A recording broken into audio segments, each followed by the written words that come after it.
Hello guys, welcome to the honest talk. IPhone अब तक का सबसे ज़्यादा बिकने वाला गैजेट ही नहीं बल्कि ये सबसे इन्फ्लुएंसिंग गैजेट भी है। आईफोन से पहले ज़्यादातर स्मार्टफोन ब्लैकबेरी की नकल करते थे। आईफोन के बाद वो सभी एप्पल की नकल करने लगे। एप्पल ने अपनी शुरुआत एक हार्डवेयर कंपनी के रूप में की थी जो कि कंप्यूटर और बाद में लैपटॉप बेचते थे, लेकिन 2001 में एप्पल ने मीडिया डिस्ट्रीब्यूशन कंपनी बनने की तैयारी शुरू की। इसलिए 2001 में एप्पल ने आईट्यून्स को लाया और कुछ महीने बाद आईपॉड का लॉन्च किया।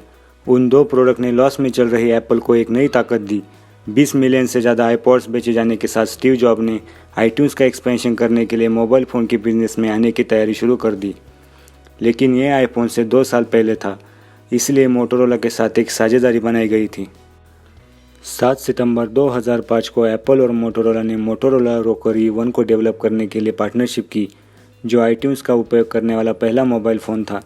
रॉकर के साथ स्टीव जॉब्स को ज़्यादा खुश नहीं थे, क्योंकि मोटोरोला के साथ समझौता करने से एप्पल को उस फ़ोन को डिज़ाइन करने से रोका गया था जिसे वो बनाना चाहते थे।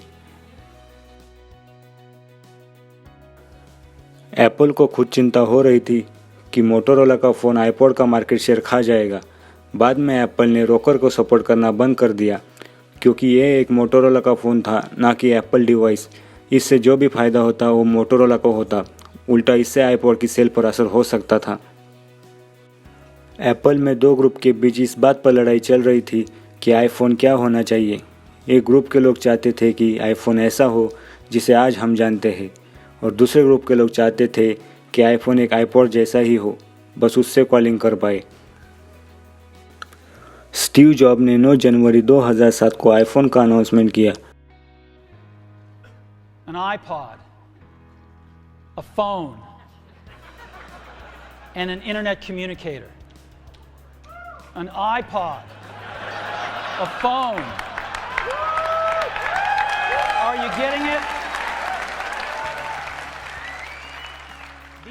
और वो आईफोन सबको हैरान करने वाला था, क्योंकि उस टाइम तक ऐसा कोई स्मार्टफोन नहीं था जो मल्टी टच हो, क्योंकि सभी फ़ोन कीपैड वाले होते थे, और उसके साथ ही आईफोन में आईट्यून्स होने के कारण आईपॉड की भी ज़रूरत नहीं रही थी,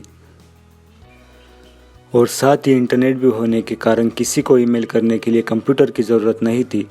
आईफोन के वजह से सबके हाथ में इंटरनेट आ गया था।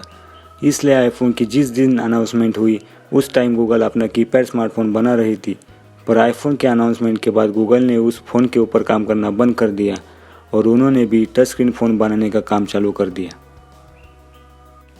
पर अगले 6 महीनों तक आईफोन मार्केट में नहीं आया, पर जब आया तब एप्पल ने 2,70,000 आईफोन्स को पहले वीक में ही बेचा था।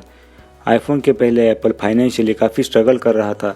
आईपॉड ही ऐसा एक प्रोडक्ट था जो कि सेल बढ़ा रहा था, पर आईफोन के आने के बाद एप्पल की सेल्स बढ़ने लगी। आईफोन की वजह से एप्पल दुनिया की मोस्ट वैल्यूएबल कंपनी बन गई।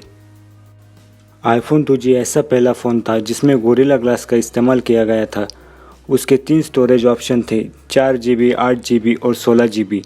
आईफोन 2G का कैमरा 2 मेगापिक्सल का था, पर उसका कोई फ्रंट कैमरा नहीं था। और पहला स्मार्टफोन था जिसमें वेब ब्राउज़र का ऐप था, बाकी के फ़ोन में ब्राउजिंग के लिए ऐप नहीं थे। आईफोन 2G का स्क्रीन साइज़ 3.5 इंच था, जो कि उस वक्त के हिसाब से सबसे बड़ा था, और साथ ही हेडफोन जैक होने के कारण उसमें म्यूज़िक भी सुन सकते थे।